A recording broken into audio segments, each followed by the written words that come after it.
Okay, well, we'll get started then. We have some people in here, and so we'll get started. Again, my personal thanks to Next Gen Personal Finance for again being a sponsor of our event and turning and letting us have extremely talented presenters to help deliver these presentations. As those of you who are in the beginning of the day heard, Joel Chrysler, he's an NGPF master, but he's also a huge prophet for the group, saying how great its work is. So I'm sure you'll find that here. So we have Yaneli Espinal, Director of Educational Outreach. She was born and raised by Dominican parents as an immigrant in Brooklyn. She's a proud product of the New York Public Schools. She graduated from LaGuardia High School in 2007. Oh my Lord, 2007, you are young. Before going on to receive her bachelor's degree at Brown University in 2011. As a Teach for America Corps member, she has taught 3rd and 4th grade in Brooklyn. She received her master's degree from Relay Graduate School of Education in 2013. And with all of that, she still has spare time to post videos about personal finance on her YouTube channel, true millennial, Miss Be Helpful. And she also loves to listen to audiobooks, podcasts, dance, sew, paint, and babysit her 8 nieces and nephews. So I turned it over to Yaneli for the rest of the time. Thank you so much for that introduction, Bob. It's so funny, while you were talking, I was actually remembering that I need to update my bio because it's a bit outdated. Flashback to 2007 there. Well, thank you so much for joining this session. Just like Bob said, my name is Yaneli. I've been working with Next Gen Personal Finance for about 2 years now, and my role as Director of Educational Outreach is kind of a hodgepodge of all the different things that we do at NGPF. And I'll talk a little bit about the organization before I jump into the alternative assessments content, just in case anybody is not familiar with NGPF, who we are and what we do. And I'll tell you, the organization actually found me on YouTube, which is really funny. I was posting personal finance videos on YouTube starting back in 2015. I had just came out of my own personal journey. I had a lot of debt, and it was all credit card debt. I was very fortunate to get a full scholarship to college. So I went off to Brown University on a scholarship. I didn't have to worry about tuition. I didn't have to worry about room and board or food, like meal plan. But what I didn't realize as a high school senior is that when I got to college, I was going to have to pay for my textbooks and my laptop and my school supplies and my lab fees. And all that money had to come from somewhere. So growing up as a low income student, I knew my family wasn't going to really be able to help me with that. So I opened up a couple different credit cards. And that's how I ended up with $20,000 of credit card debt from all of the spending that I was doing in college. Some of it was obviously stuff I needed, like laptop and my textbooks, but a lot of it was stuff I didn't need, like, spring break trips to Cancun and clothes and shoes and all the things that you do when you're 22 years old and you don't know any better and you don't have a money coach or a money mentor to talk you through practicing a little bit of self-control. So I finally paid off all of my credit card debt, and I decided I wanted to tell my story. So I started YouTubing, and that's when NGPF found my YouTube videos and said, hey, we want to put these videos into our curriculum, into our video library on our website so that teachers can use these videos to teach their students about money. And I was like, what? Who's teaching their students about money? I never got a class about money. Otherwise, I would have known, not to overuse and abuse credit cards. So that's when I got involved with the organization, and I've been with them full-time ever since. So I'll tell you a little bit about NGPF, and then we'll jump into alternative assessments. So who is NGPF? We are a small nonprofit organization, and a lot of the work that we do is actually really just focused on expanding access to a full semester course in personal finance all across the country. So a lot of people know that our story actually started in a very small community called East Palo Alto in California, where our founder, Tim Ranzetta, was actually volunteering at a local public school. And he said, hey, what is it that you need me to do? I'm happy to help. And they said, well, we need financial literacy. Our students and their families are saying that that's what's missing here, and we don't know anybody who can teach it. And so he was a businessman, former entrepreneur. And so he said, I think I could, scrap together some lessons online and teach this financial literacy class. How hard could it be to teach high school with no experience in education? And of course, he was shocked at how difficult it was. The students were not engaged, they were not interested, his lessons were not exciting. And so he faced the challenge that so many teachers face today, which is how do we keep our students engaged? How do we keep them excited about the content that they're learning?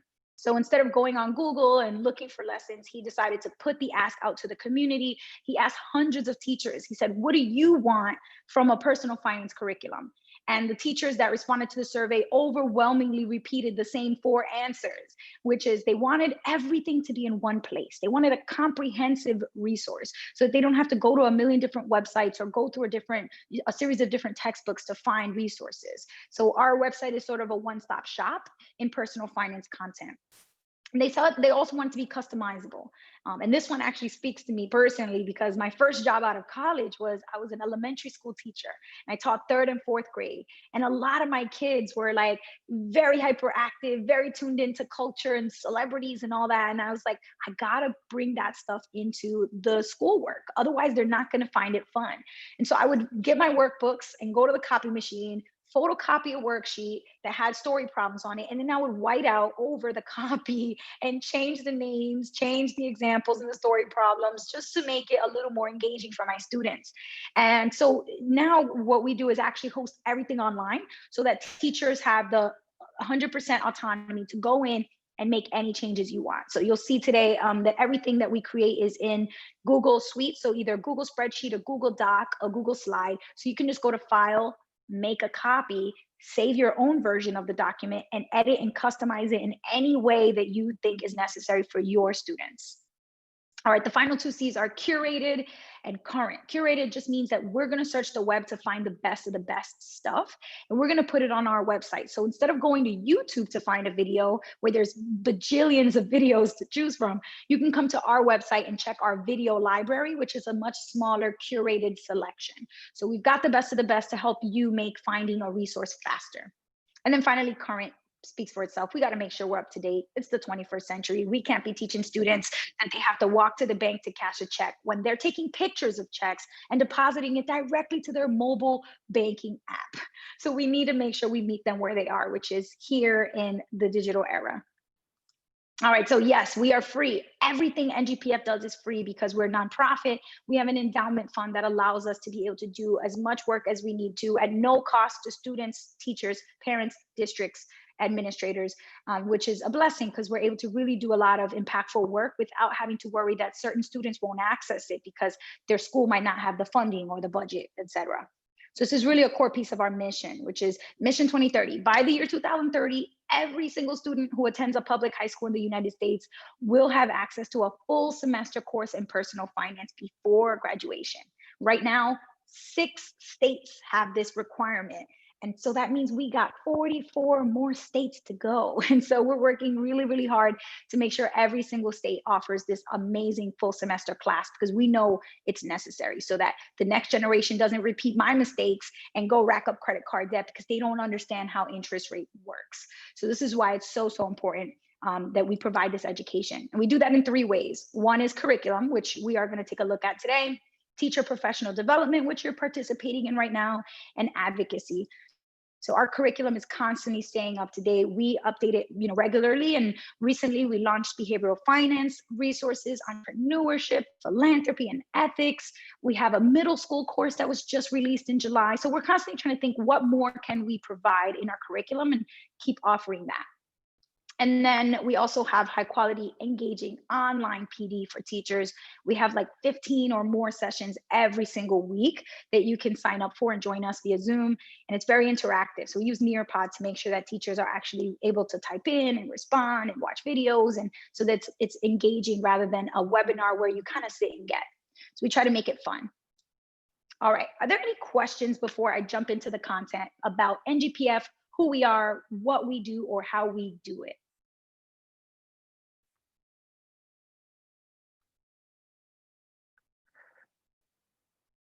All right, cool. I gave my 7-second teacher wait time and that sounds like a no. So we're gonna go ahead and move along. If you do think of questions, just drop them in the chat box and I'll be happy to take them throughout the session. All right, so I'm gonna go ahead and get started with our blog, because this is the home to where we actually post a series called Teaching Remotely. We update our NGPF blog every single day, and you can access the blog on the link that I'm gonna share in the chat box. It's a really great resource for teachers because it's constantly being updated. And the great thing about our blog is actually when you open it up on the right-hand side of the blog on our website, there are all of these different categories which you can go through. And so they're ranging from, anything related to specific units, to types of resources or strategies. And so you can see one of the really prominent ones that has really become popular right now, especially because we're doing a lot of remote instruction, is teaching remotely. Teaching remotely has just blown up. It's gotten so many different hits online. And it just goes to show us that teachers are really in need of this type of content right now, and in strategies specifically for remote and online instruction. So we have an amazing group of NGPF fellows, which are teachers who would, kind of like Bob said, master teachers who work with the NGPF curriculum. They've done a 3-day intensive training with us in California to really dive into what we offer, our resources, our units. And that group of fellows, they actually meet on Saturday mornings, and they have conversations about what are teachers dealing with right now? What can NGPF do to support teachers? What more can we be offering? And one of the best ideas that came out of that conversation was alternative to traditional tests and assessments. And so that's where the sort of the seedling was planted for this virtual PD session, which is really focused on helping teachers access more creative ideas about testing students in a non-traditional format. And one of the things I think before we jump into looking at these alternative assessments is that the teachers really wanted to emphasize choice, because when you hand a student a test, they really don't have much choice. They just have to bubble in the correct answer and move on. And maybe sometimes there's a written section or a written portion where they can expand on their thinking a little bit. But for the most part, what we're seeing is that there's not a lot of choice or agency in the way that students are able to prove that, or document or show that that they're capturing their learning somewhere. So what we wanted to do was really think of a way to have non-traditional assessments that are also really high in agency and choice on the student facing end. So what came from that was this really awesome blog post, which I will share in the chat box, Ready-Made Alternatives to a Traditional Test. It is an excellent blog post. It was written by Amanda Voltz, who was the very first teacher to use NGPF and also has just recently joined our team. So I'll give you a minute or two just to kind of go through and look over this this particular blog post. And what we'll do after maybe a minute or two here, just to kind of give you a chance to glance at it, is we'll actually go in and take a look at some of the resources in the slide presentation that's linked in this blog post. But for now, just take a minute to kind of skim the blog post.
All right, folks, so you probably had some time to skim through this post.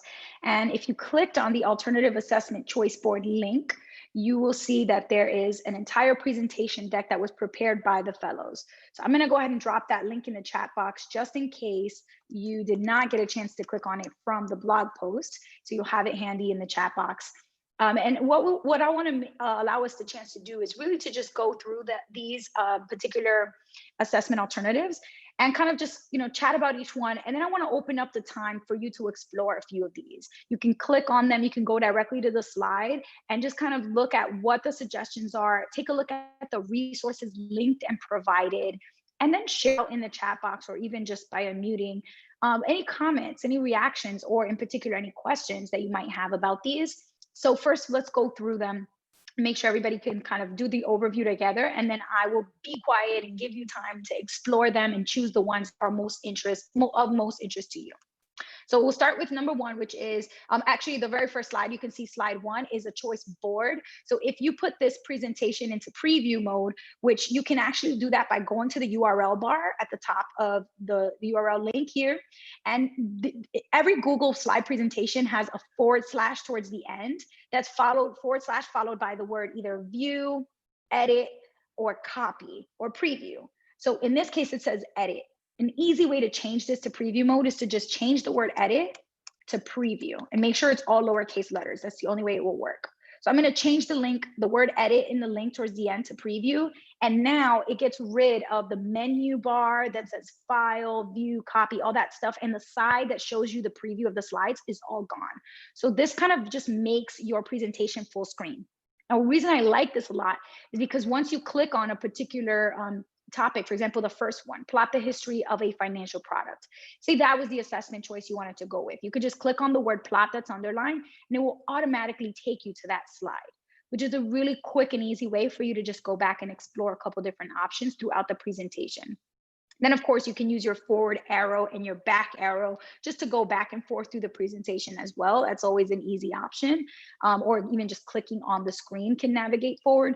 But I really just like the opportunity to make it full screen and get rid of all the extraneous things around the slides. So in this case, we'll go through them one by one. The first one is plot the history of a financial product. In this case, you're going to have the students essentially just go through all of the different information that they want to share through the timeline of a specific financial product. So that could be choosing a credit card and understanding all the different legislation or different updates, different components of it, and really diving deep into it and having that presentation or product that they then present. Number two would be an infographic. So actually NGPF has a ton of really great infographics, but they're hidden in the teacher toolkit. And so these are really a great way for you to show your students an example of what infographics might look like, and then have them create their own infographic as an assessment. So what they could do is essentially dive into a comprehensive activity where they look through data, maybe specific data about a particular unit of study. Maybe it's investing in the stock market, or maybe it's secured credit cards, or one very specific topic. And then their job is to, generate the information and research and put it together into an infographic. So there's a really great instructions here that are linked about how to create your own infographic. There's a specific template here that you can actually even just copy, which is amazing. But I always find it easy to actually give students an example of what an infographic looks like first.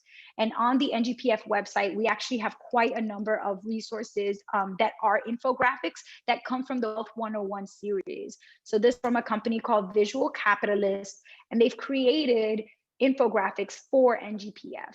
These are linked in the teacher toolkit, but an easy way to find them is to just Google the name of the series, which is Wealth 101. So if you open up one of these, for example, investing tips for beginner investors, say to your students about investing and you use the infographic to introduce that topic to them. They can go through this infographic and learn all of the different information in two ways, using text and also using visuals, which is great for your visual learners. Once they see enough examples of infographics, then they kind of have an idea of, oh, this is the model for what an infographic actually looks like and how it can, include all the information that's important about a topic. So after using a few examples, you can then go back and have students create their own. So I'm going to share the Visual Capitalist website link in the chat, just in case folks are curious about exploring more infographics. And those are all available in the NGPF Teacher Toolkit. But that's the direct link in the chat box. All right, number 3 is to write a song. This one's pretty straightforward, but there are some examples that are linked here, and the students can then see some of those examples before they attempt to write their own. And this is really great because it gets them, their creative juices flowing. If there are any students that really like music or that are musically inclined, they can choose this particular type of assessment and make sure that they're including all of the important topics. And maybe you might even have a rubric to go along with this in terms of what exactly is the process for me grading your song. Am I looking for it to rhyme? Am I looking for, like, what are the specific things that you want to really grade for? And obviously in an advanced course, you want to make sure you're focusing on the content, specific details, and how much they're citing sources in the song. That could be a great thing to include in the rubric as well. So that would be number 3. 4 is creating a board game or a children's book. So something that a young child will be able to engage with. And the reason I like this one is because it really actually makes students think about the most basic components, right? Because when you're thinking about a children's book, children often struggle with technical terminology or concepts that are maybe more appropriate for adults. So it's a really great one because it forces students to think about children and what is the basic level of understanding that they have. How can you take what you've learned and boil it down to the basic components so that even a child can understand? So that's a really great one as well. 5 is a case study analysis. There's tons of different examples here that the teachers have collected for you to refer to. But also NGPF has quite a number of case studies on the website as well. So you can just go to resources on our website and click case studies if that's something that you're specifically looking to use as a test or as an assessment in your class. Number 6 is conducting an interview.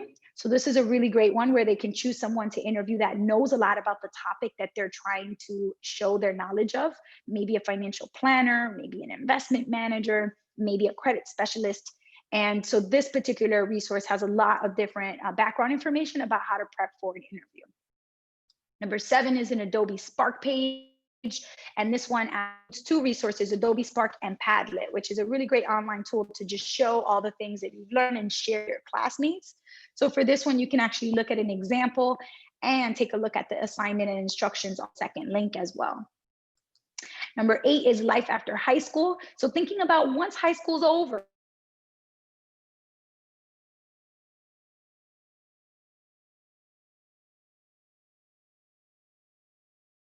salary-based budget exercise. Students have to put everything they've learned about insurance and investing, budgeting, saving, all of the different things, credit, and put it together to create a budget that's based on their salary.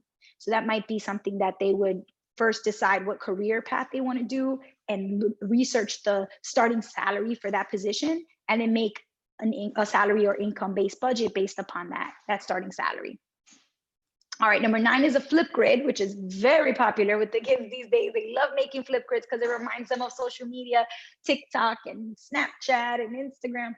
So this is a really quick one where students would actually have to take a specific topic or unit that they've been studying and create a flip grid about that particular topic. So deciding whether something is right or wrong, pros or cons, a debate, maybe they're on the pro side or they're assigned the con side, and they have to make a flip grid to really build their argument based on the information they've learned about that topic. All right, number 10, and we're almost to the end here, and then I'll give you time to explore, but number 10 is a podcast. So this is actually really fun. They can create their own podcast where they interview someone or they just talk on their own, about what they've learned. We have a number of, probably hundreds of episodes on the NGPF podcast, which is available on our website. So you can actually pull examples of podcast episodes about money, or you can just, give them some examples that are linked here in this presentation. All right, number 11 is a one-pager. So really just giving them the assignment to put together one page of all the information that somebody would need in a comprehensive form about the topic that they are being assessed on. So that's a really simple one. And number 12 is a TED Talk, which I love. I think the TED Talk is probably one of the cooler ones where students have to put themselves in a position where they are in the shoes of an expert.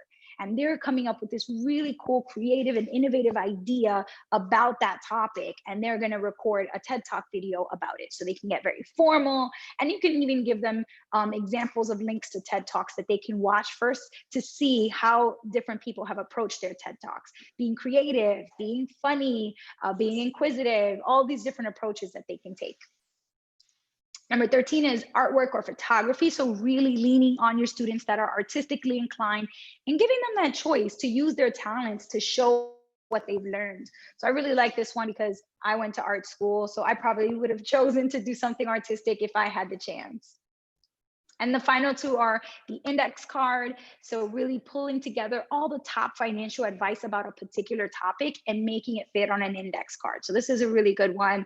And there's links to show you how to do it and what the method actually involves. And the final one is a choice board, which is where you actually give them an entire board, just like the one on the very first slide here, and let the students demonstrate their knowledge with whichever way they want to demonstrate that knowledge would be up to them. So they could just click on that choice board and choose their assessment. So rather than giving one of these assessment types, let them choose one. So I'm going to be quiet now, and I'm going to give us, 8 to 10 minutes of just work time. If you have comments to share, thoughts or reactions or questions, I'm going to be here actively paying attention to the chat. And also you can unmute yourself and ask questions or share comments. And just want to give you an opportunity to explore the resource. There's so many goodies linked here, but I know that it takes time to explore. So I want to give you that time, and then we'll come back together and wrap up shortly after that.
All right, folks, we're going to keep exploring for 2 more minutes, and then I'm going to bring us back together and have us share out. What did you explore? What did you find that you like, that you're curious about? And if there are any questions, we can, of course, have time for that as well. So 2 more minutes, and then we'll come and make it interactive and have folks share out what they saw.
All right, folks. So let's go ahead and come back together here. And I would love to hear from folks about what specific resource you chose to look at in the assessment alternatives deck. Just share, what you looked at, what you liked, any thoughts, comments, or reactions to it. And then also, if there are any questions, feel free to ask as well. Anybody want to share out?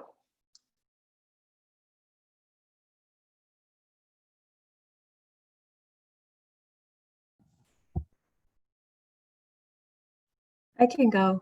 I don't have Hey, a. Diane. Oh, that's okay.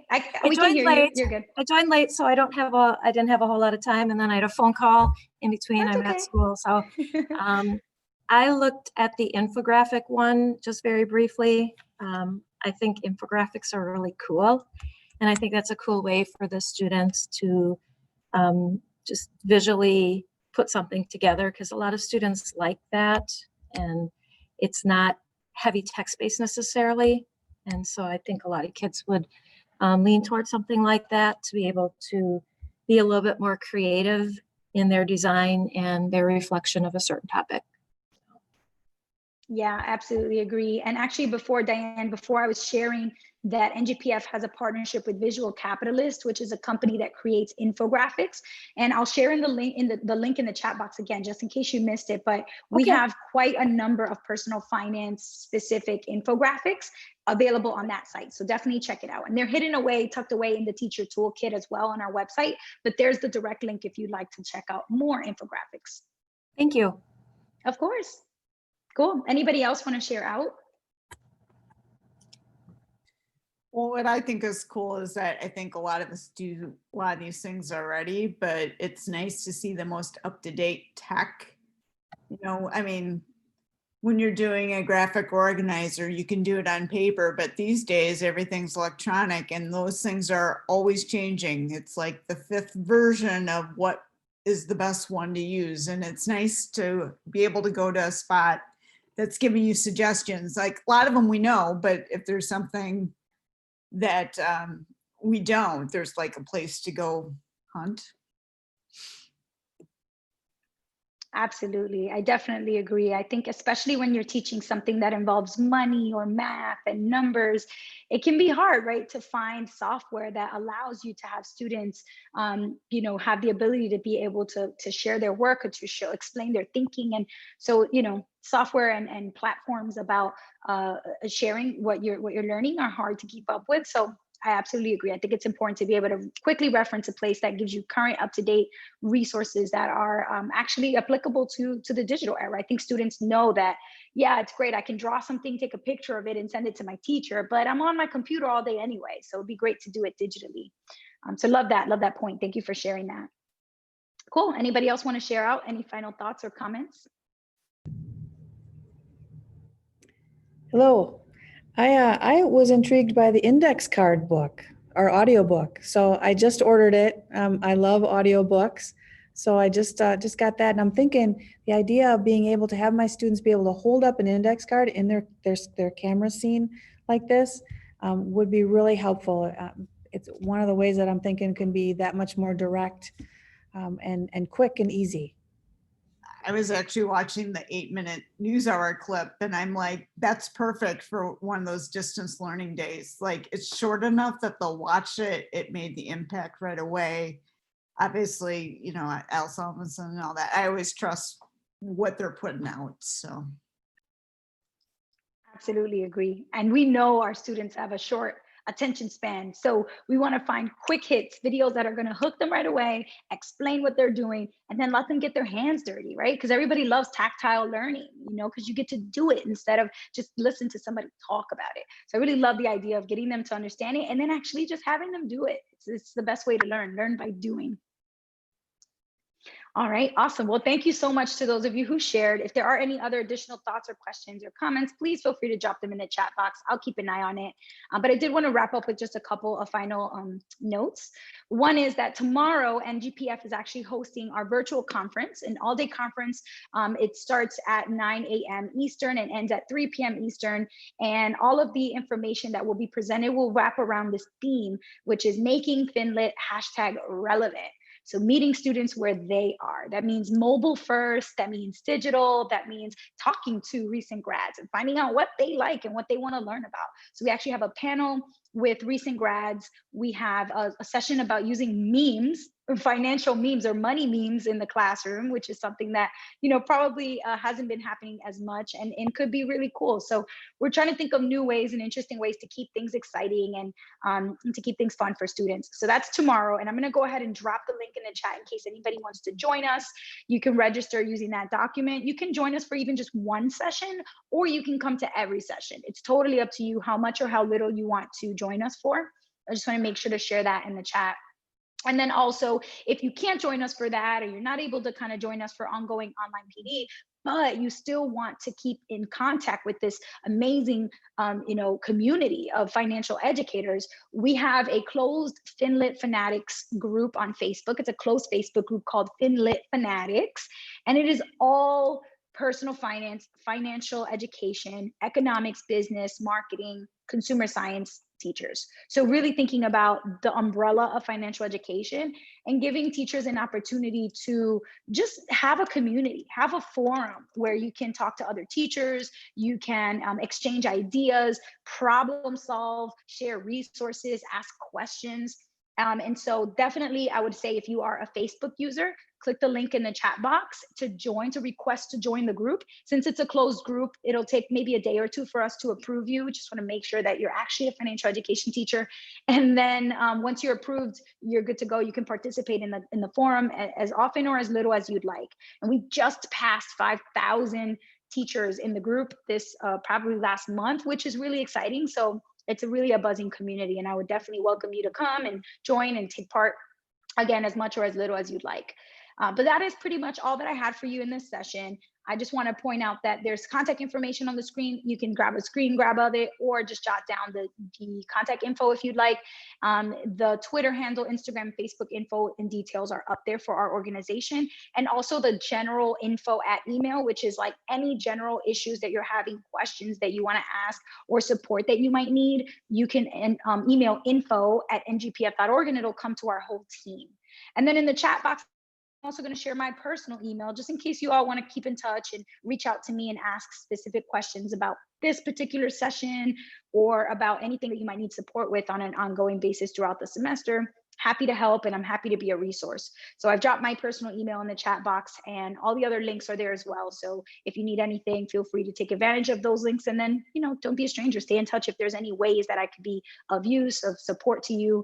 And thank you again so much for the time today, for your engagement, for sharing your comments. And I hope that this resource of alternative assessments and thinking about it in the context of a choice board, that this was helpful for you, and you walk away with a couple of gems that you might apply in your own classroom. Thank you, everybody. I'll stick around in case there's any questions, but otherwise, you're good to go. And a special thanks to Bob for facilitating or for, introducing me and getting the session going, and for inviting me to speak today. I really had a great time in both sessions, and I really enjoyed it. Glad to have you here. Anybody have any last thoughts or questions before we take another break?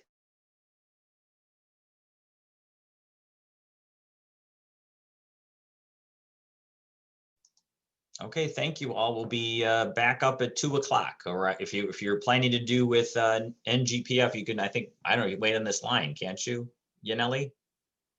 I believe so. I think it's the Yeah. same link. I have to check. I'll check our Yeah, agenda. it's the same link. So if you're staying on, see what happens. If not, you can log back in. Cool. But thank you all for taking part. Thank you.